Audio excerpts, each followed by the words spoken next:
Hey everyone, welcome back to our channel. Today we're going to show you how to turn autoplay previews on or off in the Netflix app. Let's get started. Open the Netflix application on your smart device and check if you are signed in to your account. By opening the Netflix application on the homepage in the lower right corner of the screen, look for your profile that says My Netflix and then click on it. Then, on the next page, in the upper right corner of the screen, look for 3 lines and click on them. Clicking on those 3 lines will open a small window with the offered options, of which we need the Manage Profiles option, then click on it.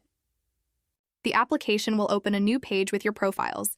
Choose on which profile you want to turn on/off autoplay previews and click on it. A drop-down menu will open on the next page, where we will look for the autoplay previews option and click on it. When you make changes, Netflix will update your settings and previews will stop or start depending on your preferences. And that's it.